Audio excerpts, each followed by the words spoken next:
Here we are on filmsgonewild.com. My name is John Wildman, and we are going to do a session right now. We're going to talk to a couple of films that are screening at the Harlem International Film Festival. One of the films is Reflection, or Akis, is the Turkish name for the film, and we also have The American King. So what we're going to do is we're going to start off, as we always do on our segments, is have our filmmakers introduce themselves and talk to our audiences and let them know what their film is about, because they have not seen the film as yet.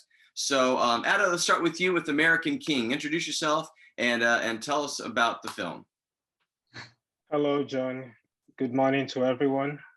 It's great to be here. So I'm Adah Obekpa, producer and a director on The American King. So in a nutshell, I would say our film is a story about love, healing, and restoration. Sort of the motivation behind why we wanted to tell that story. And 2020 is an interesting year because it's considered as 400 years after the arrival of Africans in the America, starting in 1619. So it's a year where a lot of celebrations are being done, both in Africa, by the US Congress, and a lot of the museums sort of telling the story of the African experience in America. And a lot of the stories that have been out there, and the narrative has always been a story of slavery and racism when they talk about the history of Africans in the Americas. And we sort of wanted to tell a different story, sort of like a hidden story, a story that hasn't really or isn't being told, which is the story of love and healing as the subtext.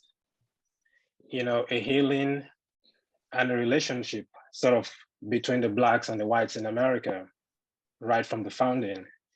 And we sort of felt that the story of Priestess, Sybil, will perfectly help us tell that story, so that the movie itself can bring about, you know, that healing and foretell a better future.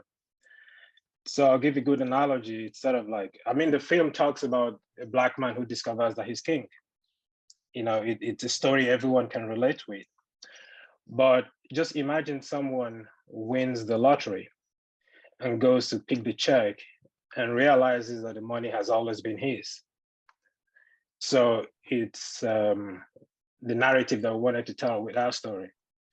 So a Black man who finds out he's a king and realizes that he's always been a king, but the story that he's been told has always been a story of slavery.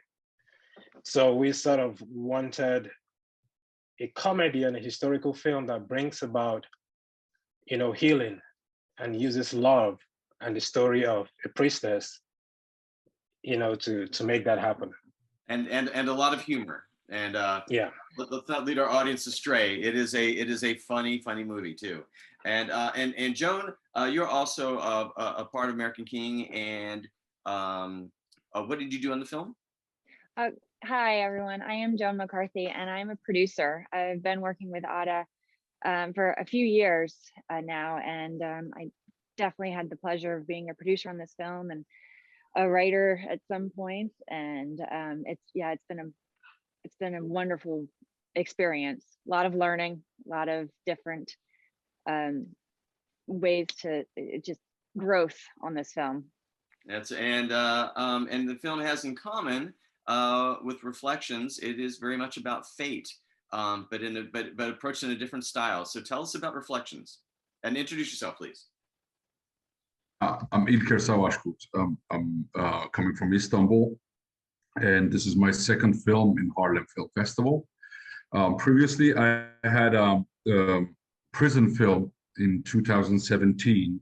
It was talking about prison ward, prison kind of a dormitory about sexual criminals. And this time we had this, my co-writer, Mehmet, he wrote a theater piece happening in a small hotel room, very much inspired about William Burroughs himself, called Saint Sodom. And for many years, I was thinking about to make it as a feature film. So right now, I wrote it as a screenplay and adding up more different characters, and I designed this hotel in Istanbul itself.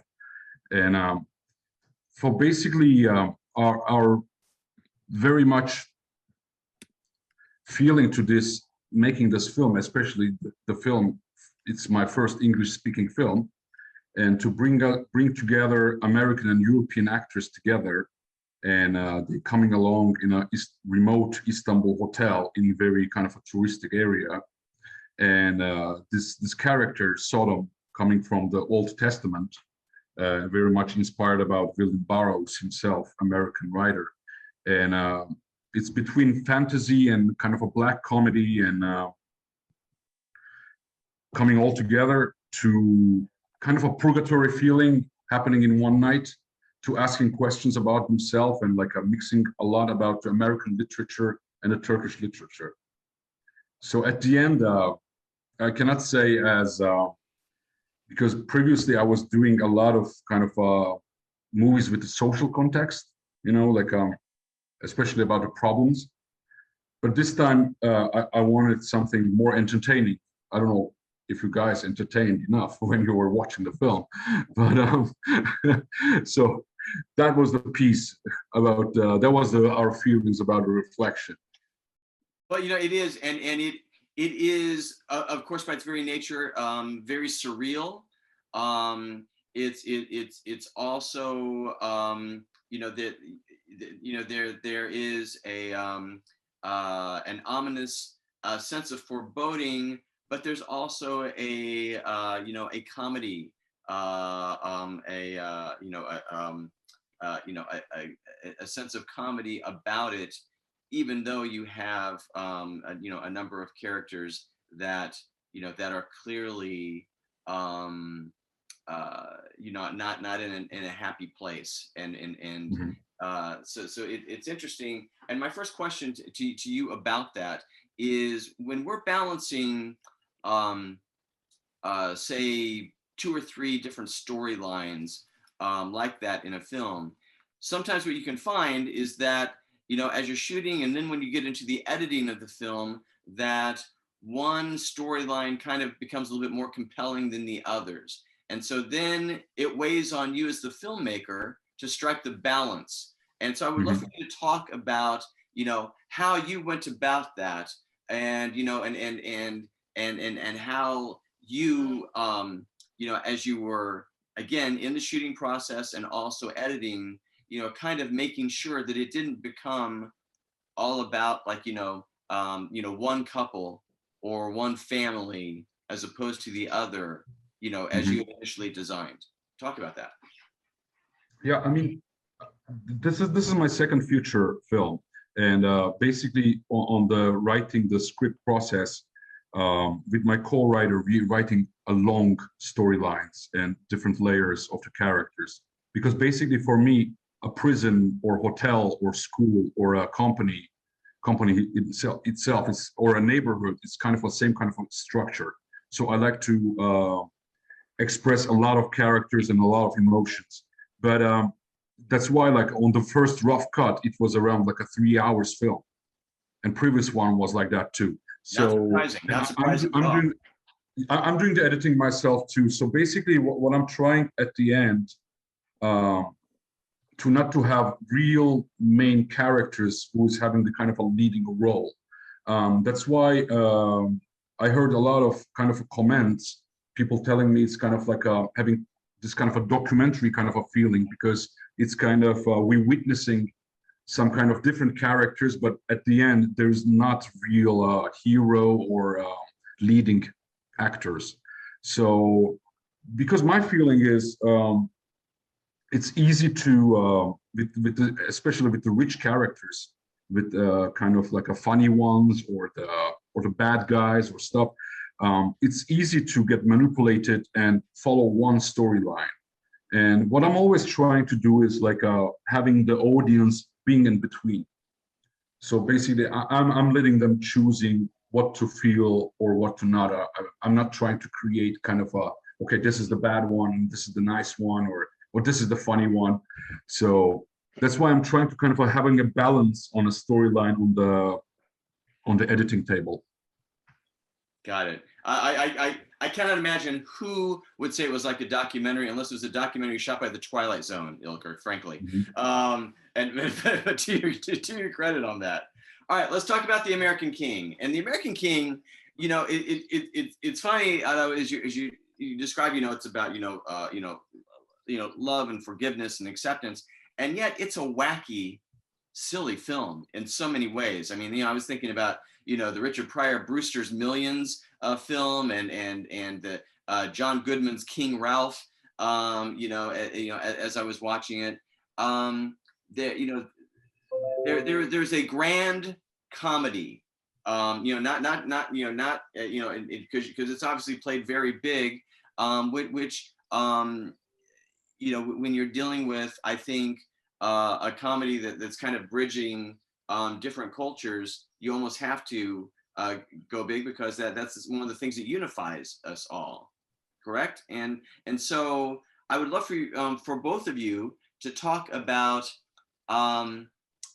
that, about finding a sense of humor also within the messaging that appeals broadly, that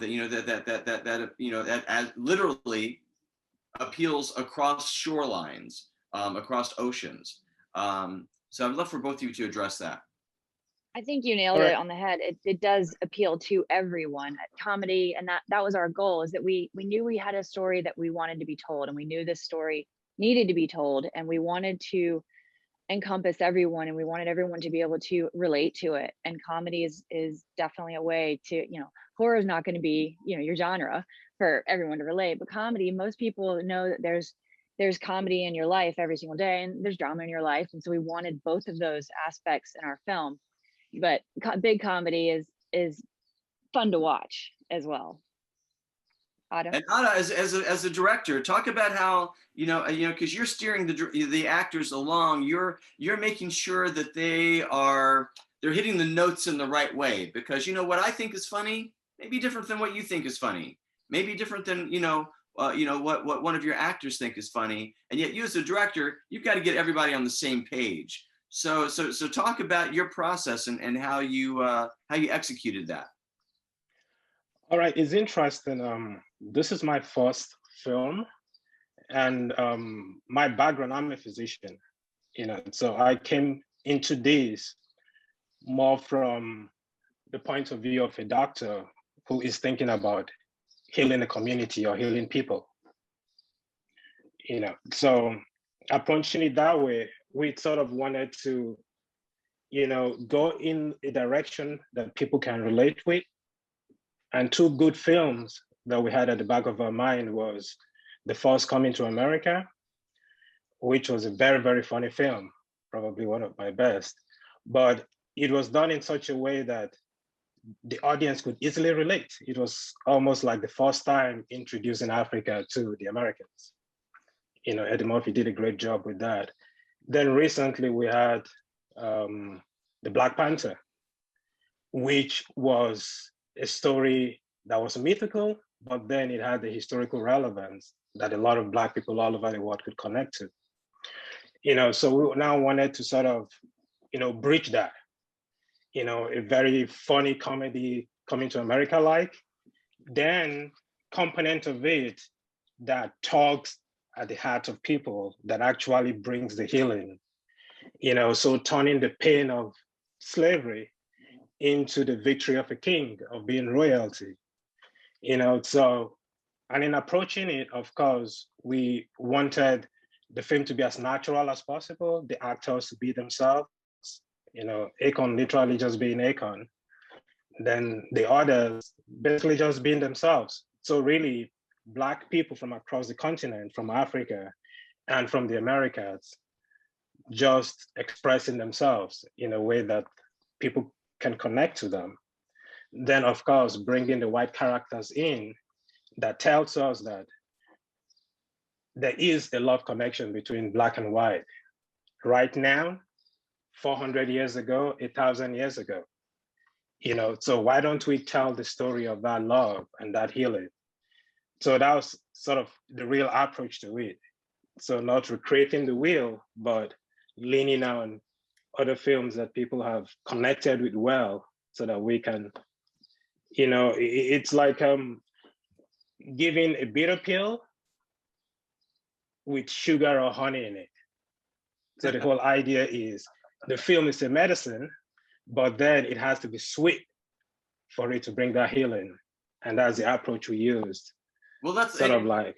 And something that that segues actually into my last question for both of you, which is, as filmmakers, we have an ambition when we take on a project, when we're writing it, when we're going through the struggle to to get it financed, to get it made, of how we want audiences to receive our films, and and what we want them to get out of it, and and sometimes audiences get something out of it that we weren't expecting, and so we hear the feedback. We now fortunately we're starting to get back into theaters, where the three of you might have an opportunity to actually hear audience reaction, and then do Q&As, as opposed to what we've been doing for the past year and a half, is being all virtual. But let's talk about that. About that. And I realize that you're both in both of these films, we're still very early on into that process. But I would love to hear if you've had that opportunity to get feedback on the films, and if you've had any surprises in going, oh, so that's what people got picked up out of this, and then maybe they got other things as well that you were hoping, either humor or or what have you. But talk about the surprises, and let's start with American King for the two of you. Tell me a surprise that someone got out of your film that you weren't expecting. All right, John, you want to start?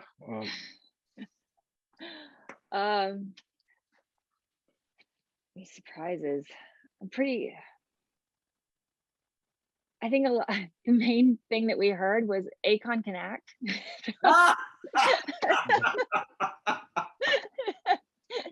Yeah, it was a nice job on his part. That was definitely, I think, the biggest surprise. We knew going in that Akon had other films in his background, and so we knew that he had ability in him. Yeah, I think that was definitely the biggest one we heard. As far as surprises, storyline wise, I'm trying to think. I don't know of anything that's other than that sticks out. I don't know if you can top that one, Joan. Seriously. I don't know about you. Was there anything for you, as the director, that someone mentioned or said about filming, and which again, like you said, well, of all the things that I was hoping to achieve, that wasn't top of my list that I was thinking. Is there anything? I'm not really. Part of I guess recently, one of the feedbacks I got, when someone's talking to me about watching a film, and he was like, I just had Akon is doing a city in Senegal, and is it because he's the king? So it sort of made me laugh, because that he could actually make that connection from the movie. And I'm like, wow, maybe the movie is actually achieving the objective, the reason why we wanted to tell the story, which is sort of kind of cool, because it came at me from the tangent. I'm like, I thought he was going to be talking about what he felt about the storyline, but now he's going beyond the film to say, oh, you're probably achieving the purpose of the film, which is like Akon going to rebuild Africa. That's hilarious. Ilker, you get a final word on this. What about reflections, man? What was anything? Anybody surprise you on that?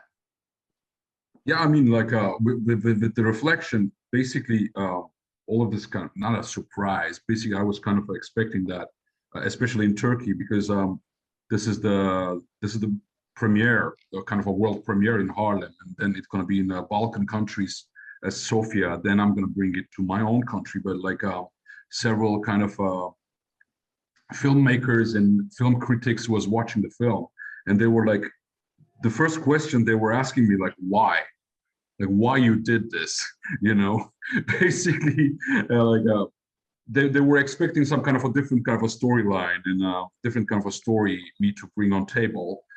But that was one of the things they got surprised, and they got surprised about the conditions I did the film, because I shot it in 10 days. Oh wow! And like, and nobody is kind of believing in it, because they find it quite fast and like for a feature length film.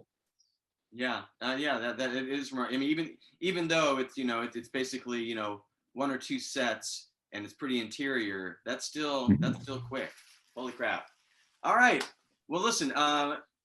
Again, the films are American King and Reflections that are screening at the Harlem International Film Festival. It's been wonderful to talk to the three of you about these films, and congratulations on them. Thank you, Thanks a lot, John. man. Thank you Thanks so a much, lot. John. Thank you for the opportunity, man.